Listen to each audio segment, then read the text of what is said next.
Você dá muito valor a mudanças enormes, a revoluções, a situações em que você quer dar uma geral na sua vida e não aprecia de verdade o que uma mudança bem pequena pode fazer?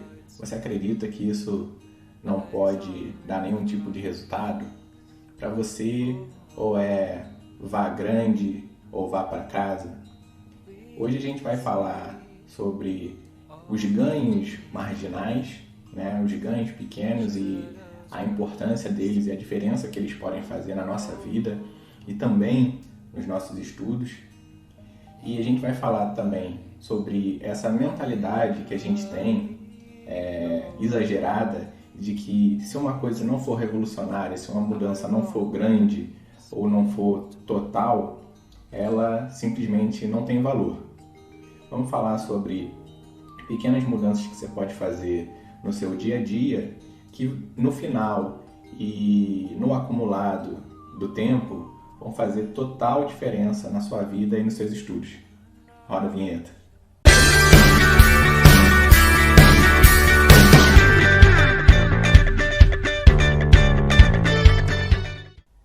Olá, concurseiras e concurseiros.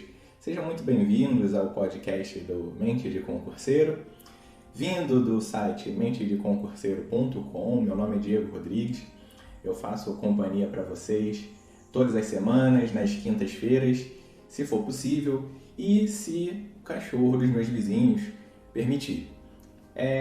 Hoje a gente vai falar um pouco sobre mudanças pequenas que podem trazer resultados enormes.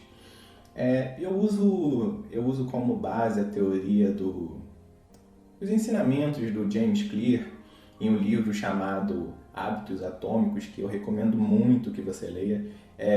Sem exagero, eu posso dizer que é um dos melhores livros que eu já li em toda a minha vida, porque a gente realmente subestima o que uma pequena mudança ao longo do tempo pode fazer na nossa vida. No livro, o autor dá uns exemplos assim, bem contundentes. Ele, por exemplo, um que eu poderia adaptar, que um avião, dependendo de onde vier, com uma mudança de 1 ou 2 graus na sua rota, um avião que iria para Manaus pode parar no Rio Grande do Sul, né? Então assim, uma pequena mudança ao longo do tempo vai ter um impacto enorme na nossa vida, né?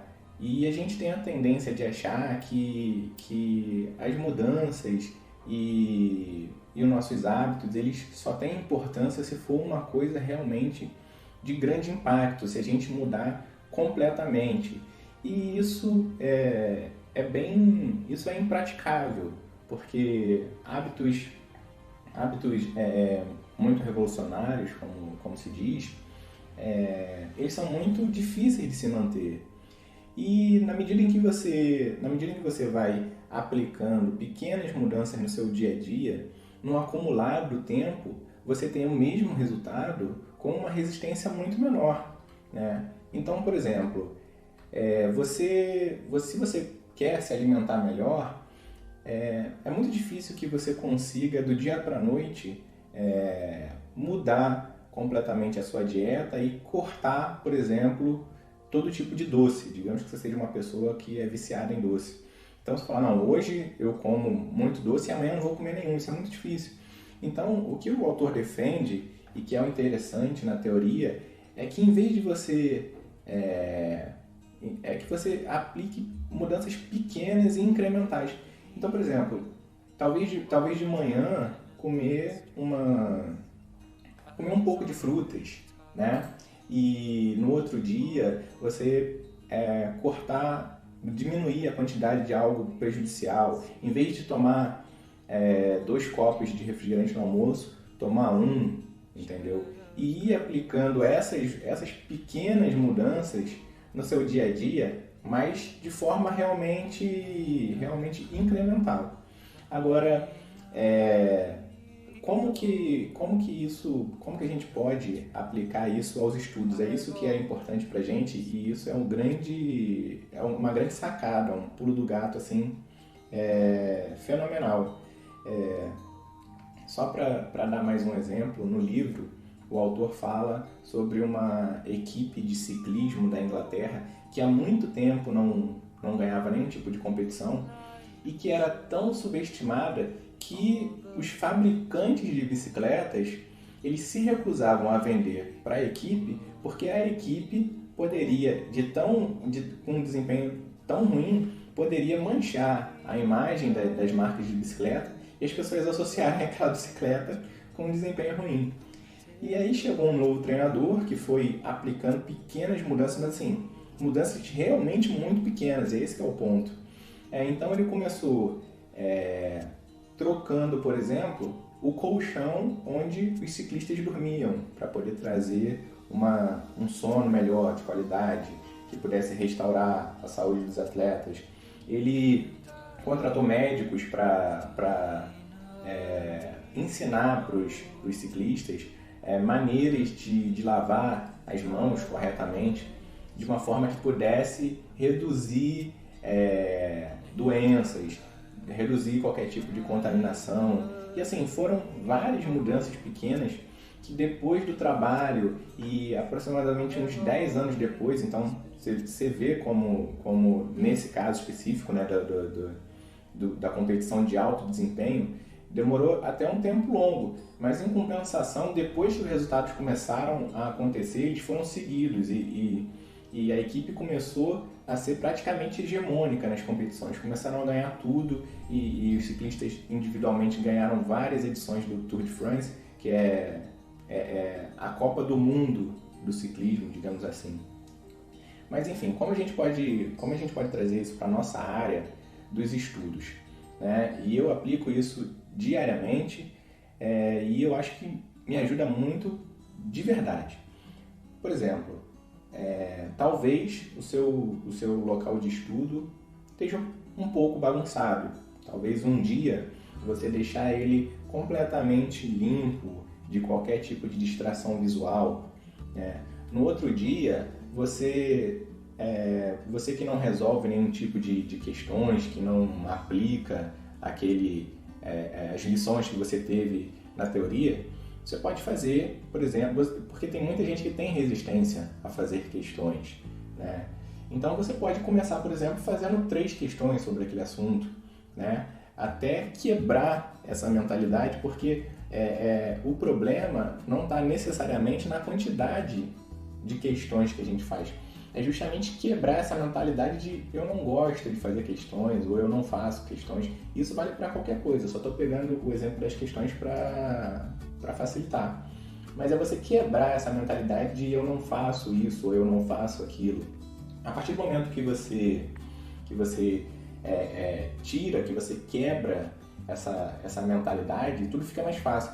Então, nesse exemplo, se você começar fazendo 3 questões, você vai se acostumar e com o tempo você vai conseguir fazer 5 e com o tempo você vai conseguir fazer 10 e vai fazer todas as necessárias para uma preparação apropriada. Então, o que a gente recomenda é assim: primeiro, não espera você ter a vontade de mudar de hábito, né? Não espera aquele insight de, poxa, não, agora tem que ser, não, como se diz, não espera chegar ao fundo do poço. Começa devagar e começa imediatamente. E assim, ativamente vá procurando áreas que você acha que pode ser incrementada e melhora 1% naquela área. Então assim, uma área é o seu ambiente de estudos, melhora ele 1%, dá uma arrumadinha, tira as coisas que podem te chamar a atenção, adianta as coisas que você pode precisar usar na sua próxima sessão de estudos. E um outro ponto que a gente sempre toca, inclusive nos nossos artigos lá no mentedeconcurseiro.com, é a questão que o nosso cérebro funciona à base de recompensa ou de punição. Então, assim, uma dica que a gente sempre dá, que a gente fala em várias matérias, é justamente se recompensar. Mas como isso funciona? Bom, vai depender muito do que você considera recompensa, né? Eu gosto muito de ver televisão, de ver série, de ver desenho, eu gosto muito. Então, depois que eu acabei tudo que eu preciso fazer naquele dia, né, eu me recompenso. Imediatamente eu vou, antes de procurar mais coisas para fazer, então eu acabei de estudar. Antes de eu procurar fazer tarefas domésticas, por exemplo, eu paro e sento e vejo um episódio de uma série que eu gosto, né? Essa é a minha recompensa por aquele dia de estudo ter sido realizado, né? E assim, deve ser uma coisa, isso também o autor fala no livro, deve ser uma coisa que acontece imediatamente. Então você cumpriu aquela coisa, se recompensa. E aí, como eu falei, a recompensa vai variar de pessoa para pessoa. E isso ao longo do tempo você vai perceber que vai reforçar aquele hábito. E se todo dia você procurar as áreas da sua vida e ver aquele 1% que pode ser melhorado, você vai ver que isso ao longo do tempo dá uma diferença tão grande que é inacreditável. Ao final de um ano, você não vai mais reconhecer aquela situação em que você estava há um ano atrás. Tamanha é a mudança. Imagina você mudar 1% por dia ao longo de um ano, quanto que você não vai estar melhor. É uma coisa assim extremamente subestimada, a questão de você mudar de pouquinho em pouquinho. Então, só para recapitular, a importância dos hábitos pequenos e dos ganhos marginais é uma coisa que pouca gente fala quando a gente aplica isso aos estudos. Procura no seu dia, vamos trazer para a parte dos estudos aqui, que é o que interessa para a gente. Procura no seu dia, na sua sessão de estudo, onde que você pode ganhar o seu 1% daquele dia, ou que seja daquela semana, mas onde que você pode ganhar 1%. É na sua arrumação, é no jeito que você estuda. Você pode começar 1% mais cedo, de repente, ou estudar 1% a mais em quantidade, ou fazer 1% a mais de questões. Procura isso, faz essa auditoria, que você vai ver que ao longo do tempo, o seu estudo e de uma maneira geral, a sua qualidade de vida vai melhorar e muito, tá bom? Eu, como sempre, espero ter ajudado e contribuído para a sua preparação. Muito obrigado por ouvir mais um episódio desse podcast. Peço a vocês que, onde estiverem ouvindo, que acompanhem, que sigam e que também estejam nas nossas redes sociais. Mente de Concurseiro está no Facebook, está no Instagram e está também no Twitter, tá bom? Agradeço pela sua companhia mais uma vez, muito obrigado e até o próximo episódio.